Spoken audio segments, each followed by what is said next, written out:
कहानियों के इस खूबसूरत सफ़र में आप सभी का स्वागत है। आज मैं आपको सुनाने जा रहा हूँ गुलजार की लिखी कहानी धुआं। बात सुलगी तो बहुत धीरे से थी, लेकिन देखते ही देखते पूरे कस्बे में धुआं भर गया। चौधरी की मौत सुबह 4 बजे हुई थी। 7 बजे तक चौधराइन ने रो धोकर होश संभाले और सबसे पहले मुल्ला खैरुद्दीन को बुलाया और नौकर को सख्त ताकीद की कि कोई जिक्र ना करे। नौकर जब मुल्ला को आंगन में छोड़कर चला गया तो चौधराइन मुल्ला को ऊपर ख्वाबगाह में ले गई, जहां चौधरी की लाश बिस्तर से उतार कर जमीन पर बिछा दी गई थी। 2 सफ़ेद चादरों के बीच लेटा एक जर्दी माइल सफ़ेद चेहरा, सफ़ेद भौहें, दाढ़ी और लंबे सफ़ेद बाल। चौधरी का चेहरा बड़ा नूरानी लग रहा था। मुल्ला ने देखते ही इन्ना लिल्लाहि व इन्ना इलैहि राजिऊन पढ़ा। कुछ रस्मी से जुमले कहे। अभी ठीक से बैठा भी न था कि चौधराइन अलमारी से वसीयतनामा निकाल लाई। मुल्ला को दिखाया और पढ़ाया भी। चौधरी की आखिरी ख्वाहिश थी कि उन्हें दफन के बजाय चिता पर रख के जलाया जाए और उनकी राख को गांव की नदी में बहा दिया जाए, जो उनकी ज़मीन सींचती है।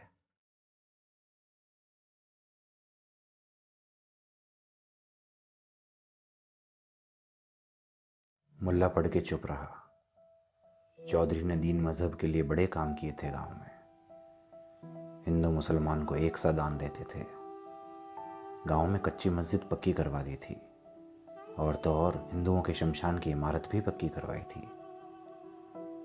अब कई वर्षों से बीमार पड़े थे, लेकिन इस बीमारी के दौरान भी हर रमज़ान में गरीब गुरबा की अफ्तारी का इंतज़ाम मस्जिद में उन्हीं की तरफ से हुआ करता था।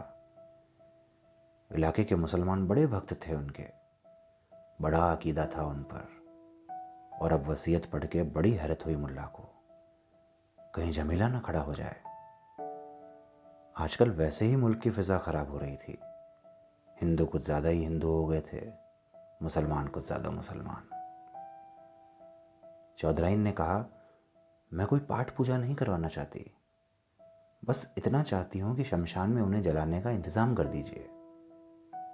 मैं रामचंद्र पंडित को भी बता सकती थी, लेकिन इसलिए नहीं बुलाया कि बात कहीं बिगड़ न जाए।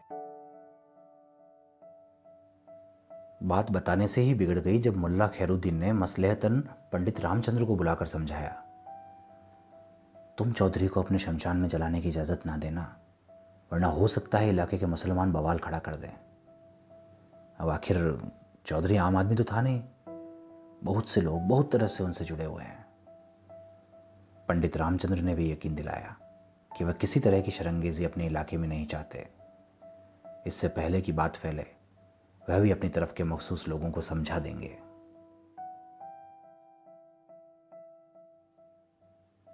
बात जो सुलग गई थी धीरे धीरे आग पकड़ने लगी। सवाल चौधरी और चौधराइन का नहीं है, सवाल अकीदों का है। सारी कौम, सारी कम्युनिटी और मजहब का है। चौधराइन की हिम्मत कैसे हो गई कि वह अपने शौहर को दफन करने के बजाय जलाने पर तैयार हो गई? वह क्या इस्लाम के आईन नहीं जानती? कुछ लोगों ने चौधराइन से मिलने की भी जिद की। चौधराइन ने बड़े धीरज से कहा, भाइयों, ऐसी उनकी आखिरी ख्वाहिश थी। मिट्टी ही तो है, अब जला दो या दफन कर दो। जलाने से उनकी रूह को तस्कीन मिले तो आपको क्या एतराज़ हो सकता है? एक साहब कुछ ज़्यादा तैश में आ गए, बोले, उन्हें जलाकर आपको तस्कीन होगी? जी हाँ, चौधराइन का जवाब बहुत मुख्तसर था। उनकी आखिरी ख्वाहिश पूरी करने से ही मुझे तस्कीन होगी।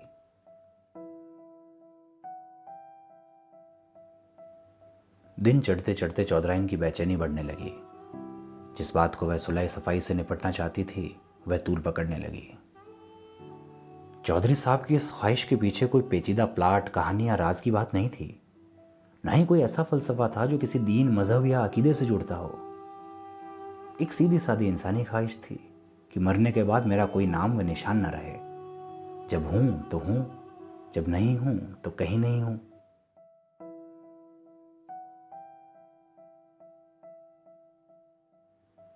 बरसों पहले ये बात बीवी से हुई थी, पर जीते जी कहाँ कोई ऐसी तफसील में झांक कर देखता है। और ये बात उस ख्वाहिश को पूरा करना चौधराइन की मोहब्बत और भरोसे का सबूत था। यह क्या कि आदमी आंख से ओझल हुआ और आप तमाम ओहदो पैमान भूल गए। चौधराइन ने एक बार बीरू को भेजकर रामचंद्र पंडित को बुलाने की कोशिश भी की थी, लेकिन पंडित मिला ही नहीं। उसके चौकीदार ने कहा, देखो भाई, हम डलाने से पहले मंत्र पढ़ के चौधरी को तिलक जरूर लगाएंगे। अरे भाई, जो मर चुका उसका धर्म अब कैसे बदलेगा? तुम तो ज़्यादा बहस करो नहीं। ये हो नहीं सकता कि गीता के श्लोक पढ़े बगैर हम किसी को भी मुखाग्नि दें। ऐसा ना करें तो आत्मा हम सबको सताएगी, तुम्हें भी हमें भी। चौधरी साहब के हम पर बहुत एहसान है, हम उनकी आत्मा के साथ ऐसा नहीं कर सकते भाई। बीरू लौट गया। बीरू जब पंडित के घर से निकल रहा था तो पन्ना ने देख लिया। पन्ना ने जाकर मस्जिद में खबर कर दी। बात जो घुट घुट कर ठंडी होने लगी थी फिर से भड़क उठी। 4-5 मोतबर मुसलमानों ने तो अपना कतई फैसला भी सुना दिया। उन पर चौधरी के बहुत एहसान थे, वह उनकी रूह को भटकने नहीं देंगे। मस्जिद के पिछवाड़े वाले कब्रिस्तान में कब्र खोदने का हुक्म भी दे दिया गया।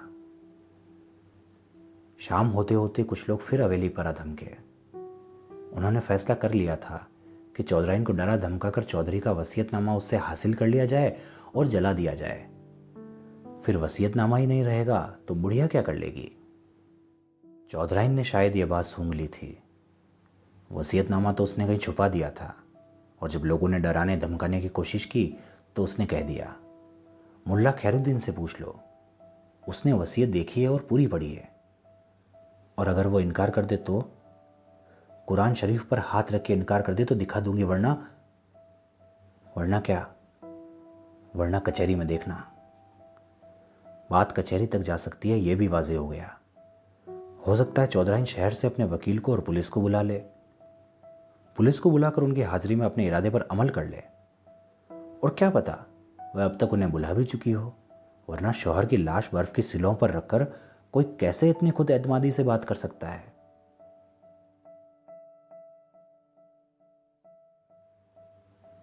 रात के वक्त खबरें अफवाहों की रफ्तार से उड़ती हैं। किसी ने कहा, एक घोड़ासवार अभी अभी शहर की तरफ जाते हुए देखा गया है। घुड़सवार ने सर और मुंह साफे से ढांप रखा था और वह चौधरी की हवेली से ही आ रहा था। एक ने तो उसे चौधरी के अस्तबल से निकलते हुए भी देखा था। खादू का कहना था कि उसने हवेली के पिछले अहाते में न सिर्फ लकड़ियां काटने की आवाज सुनी बल्कि पेड़ गिरते हुए भी देखा। चौधराइन यकीनन पिछले अहाते में चिता लगवाने का इंतजाम कर रही है। कल्लू का खून खौल उठा। बुज़दिलों, आज रात एक मुसलमान को चिता पर जलाया जाएगा और तुम सब यहां बैठे आग की लपटें देखोगे। कल्लू अपने अड्डे से बाहर निकला। खून खराबा उसका पेशा है तो क्या हुआ? ईमान भी तो कोई चीज है। ईमान से अजीज तो मां भी नहीं होती यारों।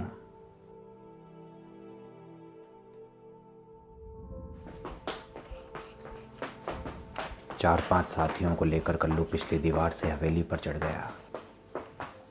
बुढ़िया अकेली बैठी थी लाश के पास। चौंकने से पहले ही कल्लू की कुल्हाड़ी सर से गुजर गई। चौधरी की लाश को उठवाया और मस्जिद के पिछवाड़े ले गए, जहां उसकी कब्र तैयार थी। जाते जाते रमजे ने पूछा, सुबह चौधराइन की लाश मिलेगी तो क्या होगा? बुढ़िया मर गई क्या? सर तो फट गया था, सुबह तक क्या बचेगी? कल्लू रुका और देखा चौधराइन की ख्वाबगाह की तरफ। पन्ना कल्लू के जिगरे की बात समझ गया।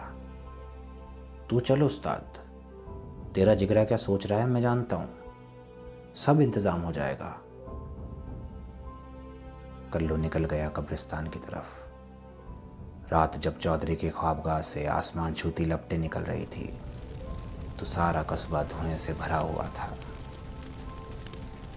जिंदा जला दिए गए थे और मुर्दे दफन हो चुके थे।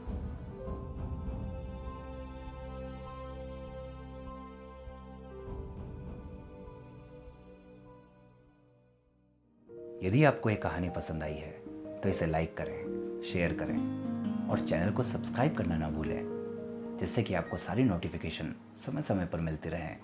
धन्यवाद।